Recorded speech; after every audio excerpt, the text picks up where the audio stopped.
Hello everybody, Ben Rogers here, the Raptors Digest. Riker, there's been a lot of news coming out about the specifics of the NBA season and how it's all going to play out, and one of the worries for a lot of NBA teams is if there's injuries, because obviously it's going to be a bubble environment. If there's some injuries, if a team, catches the virus, some players catch it, and there's a lot of bodies sort of out for specific games for a stretch of time, how will they be able to field out the rosters? And that's put a lot of sort of emphasis and teams looking at different players specifically on their G League programs and players that are sort of free agents right now to sort of make more complete rosters. And there's been talks about sort of expanding the benches specifically for the playoffs, because even last year our two-way guys weren't allowed to sit on the bench or weren't allowed to dress, guys like Jordan Lloyd and those players. So there's some interesting situations the Raptors could look at if the league decides to sort of expand the team bench and allow for these two-way guys, allow for unsigned free agents to sort of come in. So how do you sort of take all this sort of speculation on the NBA expanding the bench size and allowing new players to sort of suit up for the Toronto Raptors during the playoffs?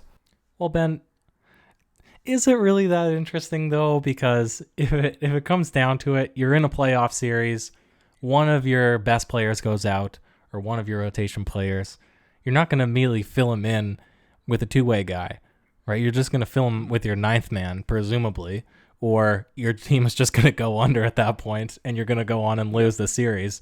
We want to build some hype around it in the sense that it is interesting because now you have potentially the ability to bring in some extra guys who can be role players if you feel like your team heading into the playoffs has some sort of need that can be serviced by these guys. But if you look at the Toronto Raptors situation specifically, is there anything that needs to be improved, Ben? What are the implications for extending our roster a little bit, specifically for the Toronto Raptors? Well, the interesting thing is, we saw it throughout this regular season, and that was just a normal regular season, that when there's injuries happening, we're going to have to fill those minutes with some players. We can't have, our starting lineup play 48 minutes a game, even though we shorten the rotations in the playoffs. And the thing that's happening with this this new season and everything that's sort of planned out, these games are going to be jam-packed together. During the regular season, there's barely any back-to-backs. In the playoffs, there's no back-to-backs, and that's not going to be the case for this upcoming season. Everyone's going to have a back-to-back in their 8-game regular season. The playoffs are going to be semi-nightly, so they only get one day off, which it wasn't the case for the later rounds in the playoffs. And the fact that they've had 3 months off, that might lead to some injuries happening, and no one really knows how the bubble environment will work because we're obviously still in a pandemic. So maybe some players could sort of, that risk is there as well, and we don't even know if that's going to be a big impact or if that's going to be completely Well, I'll interject, actually, Ben, that's probably the bigger risk, though, wouldn't you say? The reason that this is even a conversation, because if it was injuries alone, this is just a touch point, right? There's always the risk that your star player might get injured, in which case you're not going to fill him in with a G League person. It doesn't matter if you sign the best available free agent. That person is not going to come back and replace a starter. Otherwise, they would have been signed already. They wouldn't be a G League player, right? I think it's more about having a chain of people that have become unavailable to play due to what would most likely not be injury, but rather, getting sick. And in which case, then this conversation makes a lot more sense, right?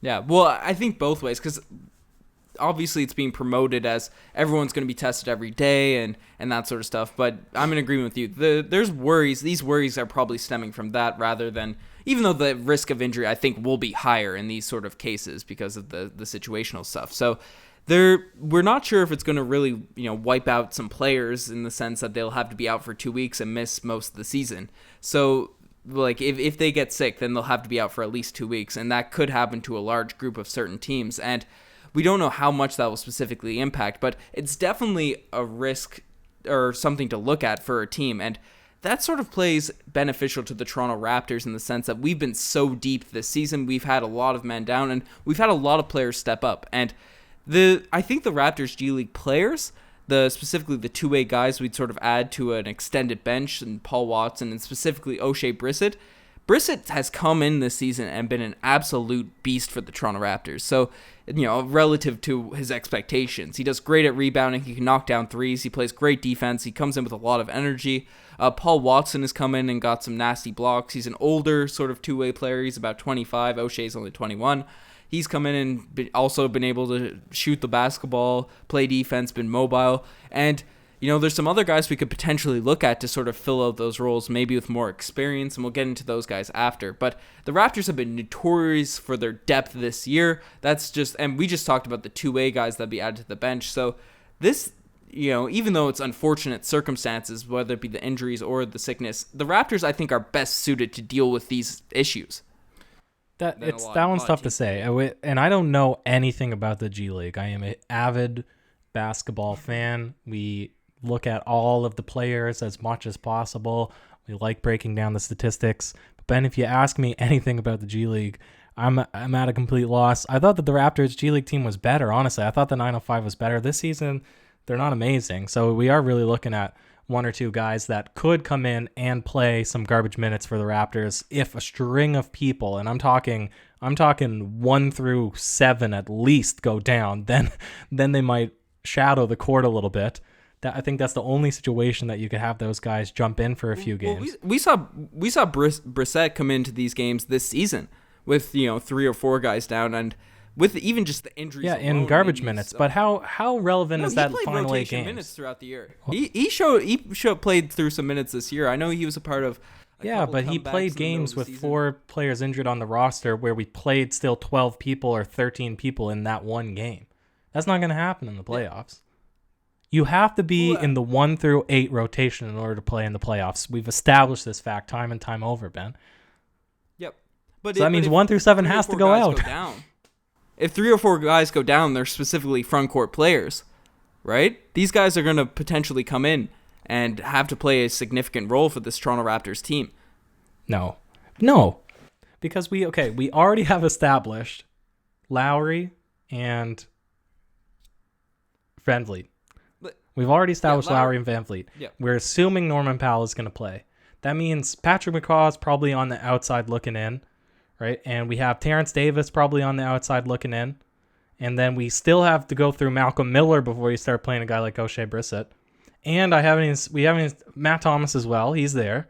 So there has to be at least probably 3 players in the backcourt get injured before O'Shea Brissett would come in. No, well, O'Shea Brissett's I thought I may have accidentally said backcourt. O'Shea would be at frontcourt, but like the injury side of things, right? If it happens to be in specific sections of the team, right? And I guess you can make the same argument for our frontcourt players, but I don't know. You having that depth, I think, will be essential for the Raptors to have success. And it's not like a regular playoff series, Riker. It's not where players are going to get fatigued, especially if we make a deep playoff run. Playing every second day at playoff level after being off for 3 months will be a difficult transition and might happen to lead to some injuries, some poor play from certain players. And, having that deep bench, having those options will be a positive thing. And obviously these guys are sort of G League and unproven, even though they've gotten some opportunities during the regular season. And that sort of led a lot of teams to look at some, free agents that have potentially been signed. And obviously the big name that's going around that everyone's talking about, the Lakers have been talking about bringing him back if they expand the roster spots, and the Miami Heat have been in talks to sort of bring him in. But BOOGIE Cousins, Riker, would you rather see like an O'Shea Brissett, 905 guy that we've seen play positive, have a positive impact for the Toronto Raptors this year to be one of those safety nets, or would you like us to see us bring a guy like BOOGIE Cousins in? Well, I mean, obviously we're just saying this to stir me up, Ben. There's no role for him on the team. It would be absurd to bring him in because Marc Gasol barely has a role in the Toronto Raptors if the game gets too fast. So what on earth would DeMarcus Cousins possibly bring to the Toronto Raptors team? It would be nonsensical to ever pick him up. I'd rather pick up Carmelo Anthony. And you know my thoughts on Carmelo Anthony. And I'd rather pick up Terrence Ross than Carmelo Anthony. So, I mean, he's really down the hierarchy is DeMarcus Cousins. But looking at a player like that, and obviously he's had talent in the past, he'd have a lot of time to recover from those injuries now at this point. And we only have 2 true centers on the Toronto Raptors roster. Juan Hernandez is a guy that will probably be coming back from injury at this point, I'd assume. He's been in a boot basically all season. He might be able to play the center position, but if Marc Gasol or Serge Ibaka goes down, the Raptors like having that option, being able to go to a 2-center lineup. And 2 of those guys, Marc Gasol is 35, Serge Ibaka is 30. There might be some potential risk of them possibly getting an injury, and having Boogie, a guy like Boogie Cousins, as a safety net, assuming he'd come in and be willing to accept a role of not playing at all if these guys. I'll say this, Ben. Let me just put this out there. All right, I'm just gonna put it down. You can pick it up if you want to. The Raptors cannot win an NBA championship without Serge Ibaka. They can't win. They can't win without him, and DeMarcus Cousins is not a replacement for that. If Serge Ibaka went down, the Raptors are equally as screwed. There's no way that they could win without Serge Ibaka or with DeMarcus Cousins. They're mutually exclusive things that we're talking about. So if we do need a replacement for our bigs, which I do agree with you, like we're in a dire situation if Ibaka goes down, Cousins isn't the replacement for that. He's not the buffer. Well, see, here's my point. Right, obviously the Raptors would be in a very tough place if either Mark or Serge went down. You brought up the point of when the game gets fast, Gasol doesn't play. I think he's still out there. I haven't really seen him get played off the court. He's been remarkable at guarding, whether it's a big or a small. His position defense has been great for his whole tenure with the Toronto Raptors. 2 of those guys are essential for the Toronto Raptors to have a winning team. But we've seen these guys go down throughout the season, and we've seen guys like Boucher move up to the center, but he's a power forward. He's best when he's coming in and be able to come on the weak side and get those blocks and run the floor and be more of a power forward rather than a complete center, as he doesn't have the mass to guard like a guy like Embiid or one of those players. So having him as the sort of would you rather as a safety net if he goes down, because obviously the Raptors aren't going to just throw in the towel if one of those guys get injured. Would you rather see a true center with potentially Boogie, even though a lot of people don't like him, and you obviously are not a big fan, I've always been a fan of Boogie's game. If he's healthy, if we get 80% of what Boogie was, right, that's still an amazing basketball player, especially on the offensive end. We could have that, as an assurance to have a big body off the bench. Do you think that would be a better pickup, a better asset to have in the lineup as a backup center rather than Boucher playing out of position, or a really unproven Juan Hernandez, who I don't even know has played a minute this season after the preseason. O'Shea Brissett, who would be definitely undersized for a center. Like I don't think picking up a Boogie, if obviously he's on the minimum and he wants to come here, wouldn't be that bad of an idea. Ben, I need to pick choice wording here because I don't want to say something that's just obviously out to lunch. And I agree with your point that in a team, in a series, that there's bigger players. And if we had one significant big man go down, that even though there's an 8-man rotation, you're probably going to always have a big out on the line, on the floor. And I'm only looking at this 76er series because the Bucks series, they don't really have a big besides Brook Lopez. You'd slide Giannis up to the 5. I think that even though they're a big team, you can still technically play small ball against them. I think that and defense isn't necessarily the issue against the Bucks either. Do you find? I find that the Raptors can't take it into the paint when they're playing the Bucks. That's my big issue. It's like they get the Bucks defense. Yeah, their defense has been the issue all season long. But I'm really only looking at a team. What would be the most dominant challenge that the Raptors would have to play defensively? And I'm really only thinking that would be the 76ers, right? Because if you have Noah Ibaka and you're playing Marc Gasol for relatively heavy minutes, but he comes out, who's going to come in on the opposing end that we're going to need a big, meaty, big man to stop? And I think it's only the 76ers. And in that situation, I will allow it, Ben, that DeMarcus Cousins could be valuable. But in any other situation, no, he wouldn't be. You can put him on the Lakers, and that's the team that he'd probably go to. You can put him on the Lakers, and you know why? Because they have LeBron. That's the same reason that they're able to win games with JaVale McGee in the roster, that they're able to win games with Dwight Howard on the roster. You put those guys on any other team, and they are useless. But, when you got a guy that's that good, you can put a bunch of duds out on the floor and make them look all right. But that just won't happen with the Raptors because he's just going to get in the way. He's just going to disrupt the things that make the Raptors a winning team. And I agree with you. He's not like the perfect fit for the Toronto Raptors. he's the worst fit, Ben. What argument are you trying to make? Not the perfect fit. What fit is he? He's no fit at all, dude. He's slow. He's big. He demands the ball. He's not an amazing passer. He's a decent passer. He's a good Terrible passer. IQ. Hot-headed. He lacks defensive grit. He wouldn't be able to run with Siakam. What role would he possibly play on the Toronto Raptors besides just being a big guy? Like physically big, anything else? As a safety net 15th player, right? And these are the guys we're talking about because they might have to come into action, right? We established that at the beginning. There's lots of potential for these guys to potentially have to get minutes in this unpredictable time of playoffs, regular season, shortened season during a pandemic. We don't really know how deep in the bench we're going to have to go. He's not going to be obviously our go-to, our option A, B, C, D. But as a last resort sort of option, I think he'd be great to come in. We know he's extremely talented. And, if he is that Boogie Cousins of the New Orleans Pelicans, maybe a little bit worse. If he's even the Boogie Cousins of the finals last year, he won a game for the Warriors last year in the NBA Finals, coming in and being aggressive. I think in the fourth quarter of game 2 or maybe 5, he came in and really bullied the Toronto Raptors. He's shown that he can be a positive on the court despite all the flaws that he has. He's not the perfect fit on the Raptors. Masai has been rumored to go after Boogie for a long time before he tore his Achilles, obviously. So I don't see it being that unrealistic for us to bring him in here or of him being a positive he was brought in here. Obviously, there's no rumors or anything about Boogie going just yet, but those will pick up as these sort of rules about the deep end of the bench, get ironed out and established.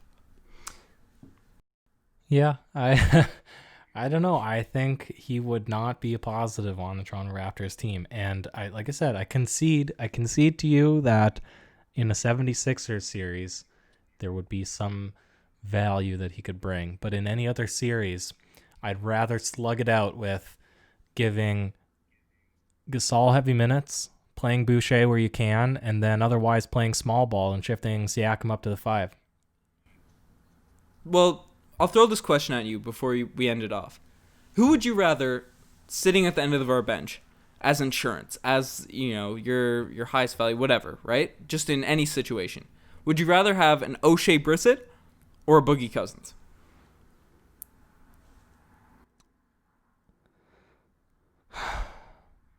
Okay, well, DeMarcus Cousins has pedigree, but again, he's not going to provide any value to the team. But likewise, neither will O'Shea Brissett because he's only played 6 minutes in his entire NBA career. He's been good this year. You're saying he's been good because he had one good game in the 6 minutes total that he played this year. He's had some multiple games. He's played 19 games this year. He's only, obviously he's only played 7 minutes per game, averaging 2 points, 1 rebound. But when he gets his opportunity and gets in there, he plays pretty well.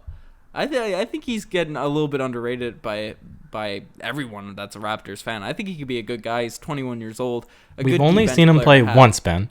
We've only seen him play once. He's played 19 games. He played 19 games in burner minutes against the burner teams of the the other team. You can't. There's no value there in that little scrimmage. You might as well watch pickup basketball or something. So, are you picking Boogie?